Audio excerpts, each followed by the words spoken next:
Hi, welcome to another edition of Pandesal with Wilson Lee Flores. Of course, we have Pandesal here and also hot brewed coffee plus some pastries here at Kamuning Bakery Cafe.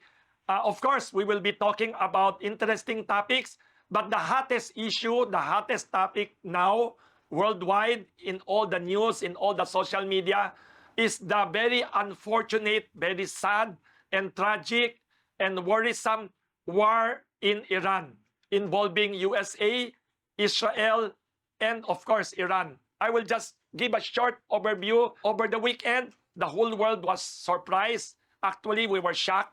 Everyone already expected some conflicts. It has been going on for months since last year and previous years. There has always been conflicts involving Israel, USA, and Iran. But now this war is very worrisome because it's not just a short bombing by last year. The U.S. President Donald Trump with Israel, they bombed the nuclear development sites of Iran, but it was short and they stopped immediately. Iran retaliated a little bit. It was a limited conflict, but now this is very serious.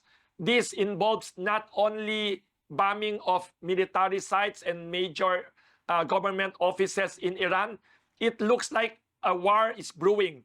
It's like a war that's going to be, it's like blowing up not only in Iran, not only it will hit Israel, but I think the entire Middle East might be in danger of a widespread possible war. Why? Number one, it is very shocking that the bombing by USA and Israel had killed the leader of Iran. To me, this is very serious. The killing of the leader of a country, and this Mr. Khamenei, Ayatollah Khamenei, is not an ordinary leader like other political leaders. In the US, Donald Trump is just the political or government leader. In Israel, Prime Minister Netanyahu is just the political leader. But I think this is more serious because in Iran, the person that they killed is not just a political leader of the government. He was also a religious Muslim cleric, highest religious leader of Iran. So to me, this is very dangerous. This is very worrisome escalation of the conflict because it involves political, geopolitical, and religious consequences. Another source of worry, Iran is the leader of the Shiite Muslim peoples of the world. There are two major divisions in Islam or among the Muslim people. There's the Sunni Muslim world and there's the Shiite Muslim. It's almost like Christianity. You have two major groups in Christianity. You have the Roman Catholics and you have the very big Protestant groups of Christians. The Sunnis and the Shiites are almost similar. They are two very important branches of Islam, and often there are tensions between the two. And I think everyone in Middle East area knows Iran is the undisputed strong leader of the Shiite Muslims. So the killing of the leader of Iran, the bombing of that country by USA and Israel, it has the very big danger of exploding it into a very wider regional conflict. I'm worried that this conflict will explode throughout the region and even possibly even go beyond. Don't forget the US is far away, but nobody knows now. Technology, terrorism, war.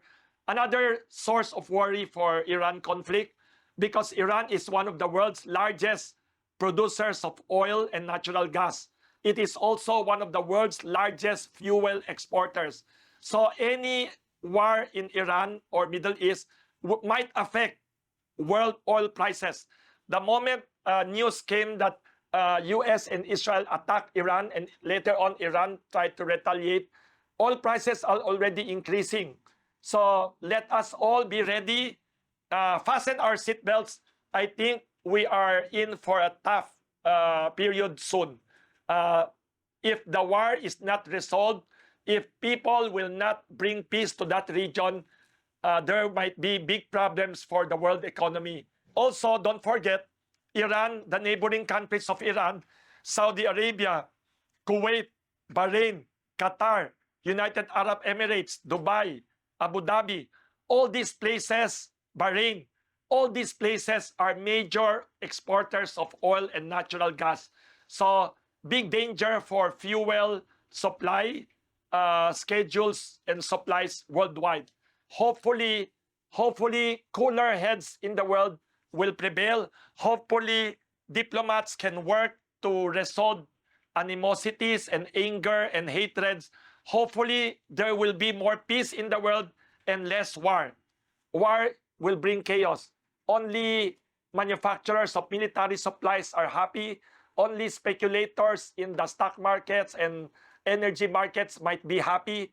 The people who will suffer are the victims of war and all of us ordinary people worldwide. So that is my update. And welcome for any questions you would like to ask while I eat some pandesal with coffee. Also, bizcocho by Kamuning Bakery Cafe is very delicious and not too sweet. Sir, this is my question po. What are the effects or consequences of the US and Israel war against Iran on the Philippines and on the Philippine economy? Thank you for that very interesting and important question. The Philippines, unfortunately, is one of the most oil import-dependent countries in the world. Unlike other countries like Indonesia, Malaysia, even China, we don't have our own sources of oil and natural gas. We import most of our energy. The Philippine economy is very vulnerable to any oil price fluctuations or shock. We are very oil dependent. So I believe this very worrisome, very tragic war raging now involving Iran, Israel, and USA, and other Middle East countries will negatively affect the Philippine economy now and in the coming weeks or even months. So we should all be ready.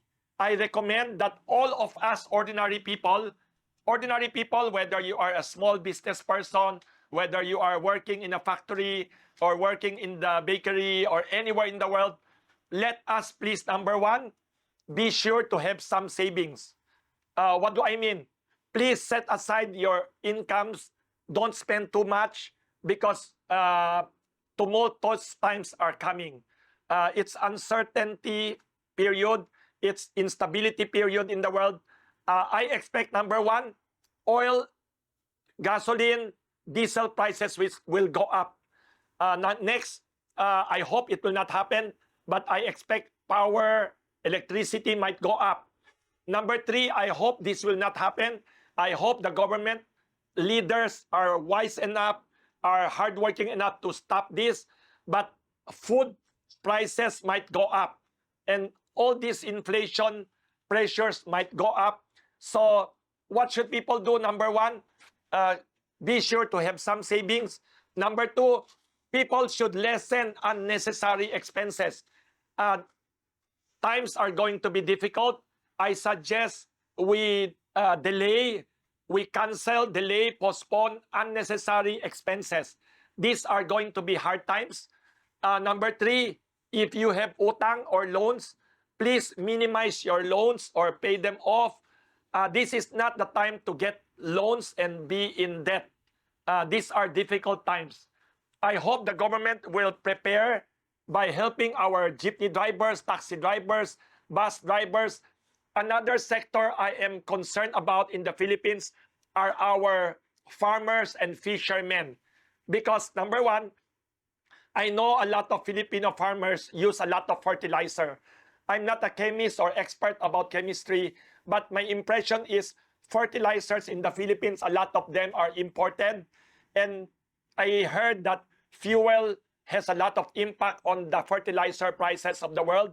So I guess, number one, farmers will be hard hit. I hope government and other sectors will, right now, before the crisis comes, already start preparing assistance to our farmers. Number two, assistance to our fishermen. Many of them use gasoline and other fuel for their fishing activities. Let us please prepare. It is better to be prepared than to be sorry. If you prepare and no big typhoon comes, if the crisis does not hit us, it is still okay to be prepared. But the worst thing is, it's already staring us in the news. Every day, it's in the front page headline of the world. Everybody knows uncertainty is coming, crisis is coming. If our government people are not ready, or if they are still concerned with toxic political theater and political squabbling and quarreling in politics, the economy might suffer. Let us please unite and focus on the Philippine economy in crisis. We are very import dependent. Another thing I want to suggest, the Philippines will need energy security. What do I mean by energy security? Another issue that I hope the Philippines will do is energy security. Let us please prepare our economy for energy security. What do I mean? Almost everything about our energy is imported. We import our oil. We import our natural gas. We import coal for our fuel and energy power plants. We are very vulnerable as a country. We should develop our non-traditional sources of energy. Our geothermal plants, power plants should be expanded. Our solar, our sea and other energy sources. And also we should aggressively expand electric vehicle conversion nationwide. China, Germany, South Korea, and many countries with progressive governments, they are pushing green energy. They are lessening imported oil, imported gasoline, imported diesel imports. We should be doing that now. And this should be a wake-up call to us. Our Philippine economy has always been too weak and vulnerable. Another issue that I hope we will also wake up in the Philippines, I heard that we have 2.5, 2.6 million Filipinos working in the Middle East, in Saudi Arabia, Kuwait, Dubai, Abu Dhabi, Qatar. Everywhere you go, there are so many Filipinos working in Israel, Jordan. Let us please secure them, and hopefully the Philippines should be active in using diplomacy to promote peace. I think a small country like the Philippines should not be silent about war. I hope the Philippines can join all peace-loving countries in the world to discourage any conflict, any war. I do not believe the Philippines is too small and to be quiet in diplomacy. I hope our government, our diplomats, we in the Philippines, even NGOs, even famous media persons, I hope all of us should be steadfast champions of peace. We should fight any tendencies for war, because we in the Philippines, we will suffer the most during any war. We are oil dependent, energy import dependent. We have millions of Filipinos working throughout the Middle East, even Iran, Israel, everywhere. We should be #1 champions of peace, and we should oppose all wars. Do not forget, we are all Christians, mostly pala, not all. In the Philippines, we are majority Christians. In the Bible, it is said, blessed are the peacemakers. So we in the Philippines should be peacemakers and oppose war. I hope the Philippine government will join the United Nations and all middle powers in the world and publicly come out with appeal to peace. And maybe the Philippines can also help work for peace in the Middle East. Hi sir, my question is, why is USA and Israel angry at Iran? They are neighbors, and why the non-stop news about conflicts of Israel, USA, and Iran? And why should the whole world be concerned about war in the region? Thank you very much for your question. Masarap talaga pandesal sa Kamuning Bakery Cafe. Thank you for your very interesting question. I will send you pandesal for all you asking questions here. Why the conflict involving Israel, USA, Iran? The reasons the US said, and Iran also, for attacking Iran. Based on my readings of all the news in the past years and past months, one source of contention is the conflict between Israel and Iran and other neighbors. Number one, the US and Israel with other allies, they accuse Iran of developing nuclear weapons. They are accusing Iran of being a danger by developing nuclear weapons, so they keep threatening Iran. And in the past years, they even imposed trade sanctions against Iran, hoping to force Iran to give up its nuclear weapons development program. On the other hand, Iran claims that they do not threaten other countries. They claim that nuclear development is a right of any country, that they are developing it for energy and technology and all that. And they also accuse Israel of already being a nuclear power, they said. So it's a very complicated, complex crisis which has been going on for years. A little background.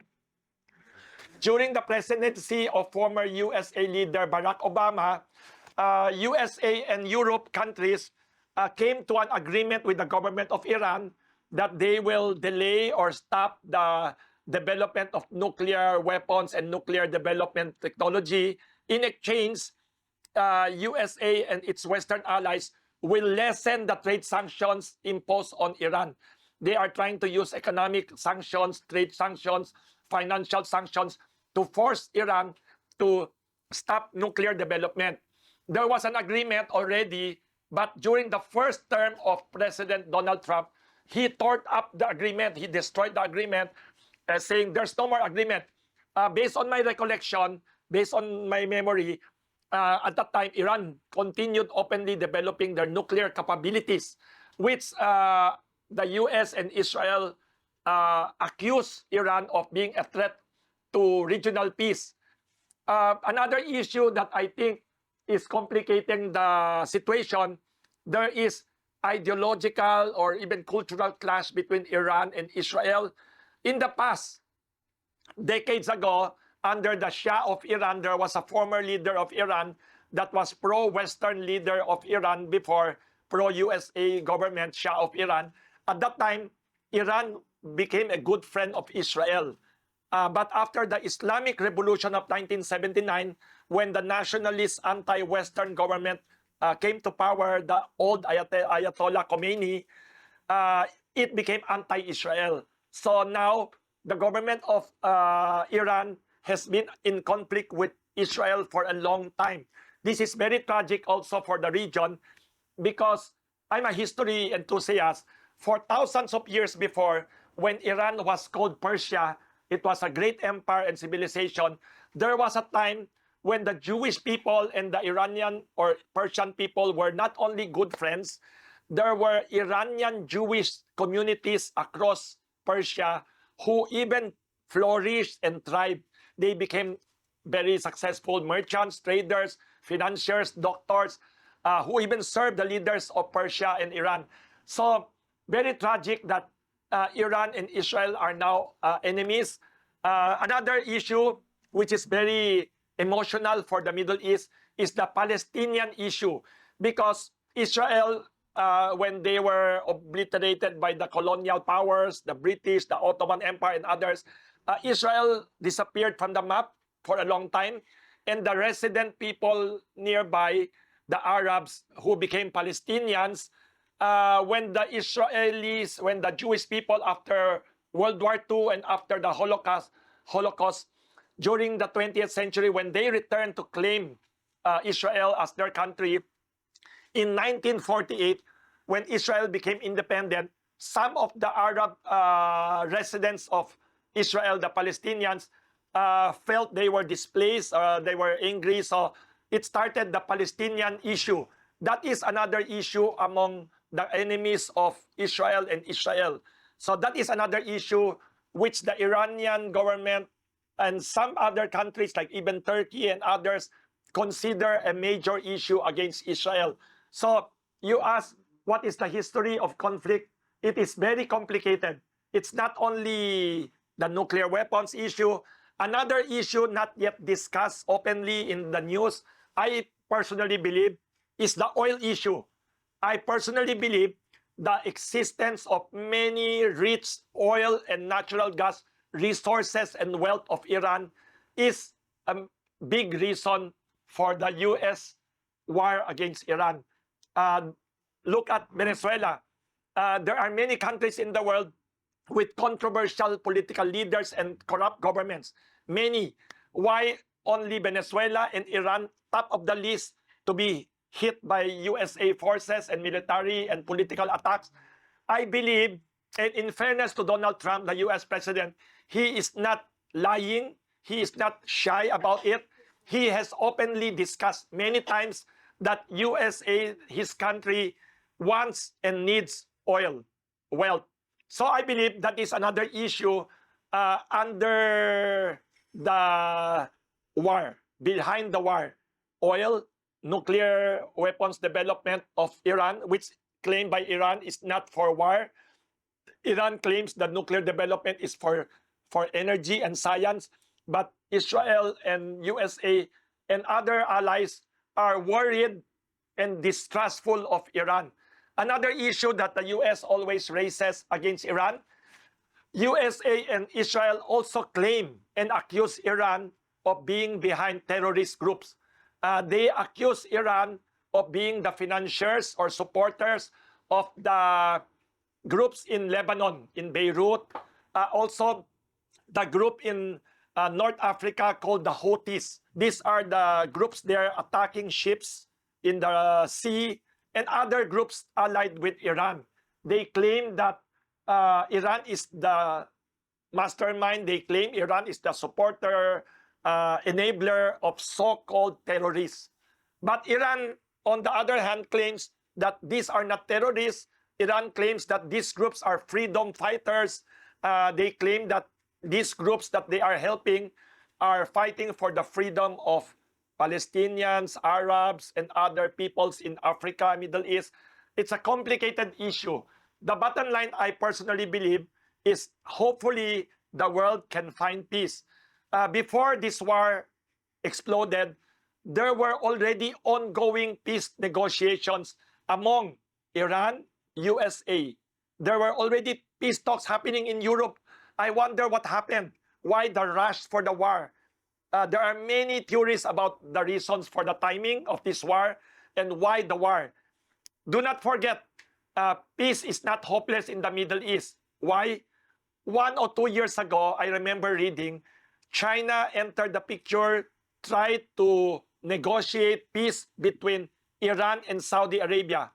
And they achieved a landmark peace and diplomatic success by making the leaders of Saudi Arabia and Iran sit down in Beijing, many meetings. Finally, the two countries reconciled.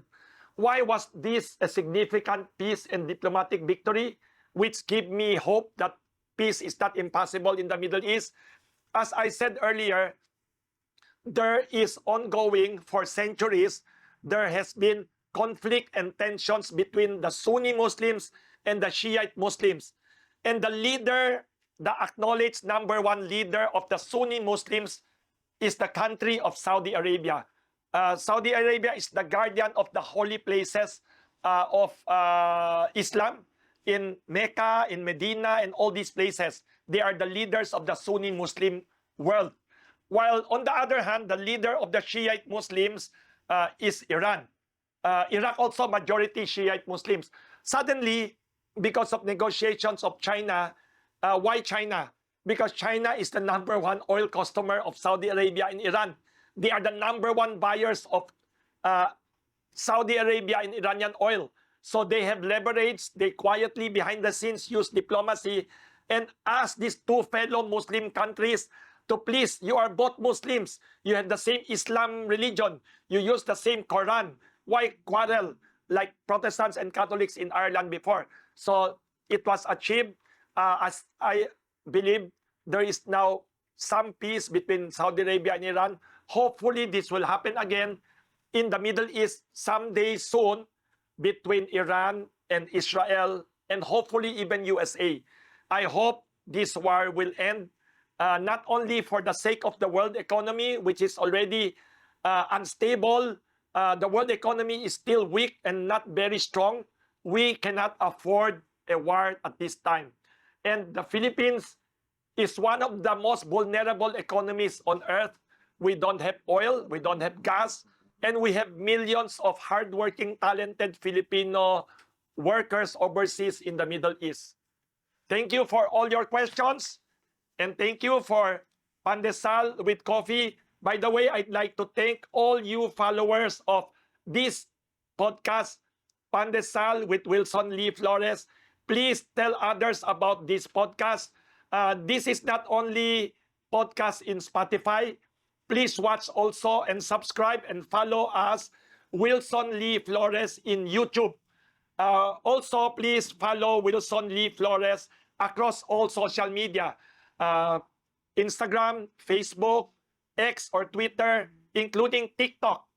I want to remind everyone, it is better to fight for peace than to be engaged in war.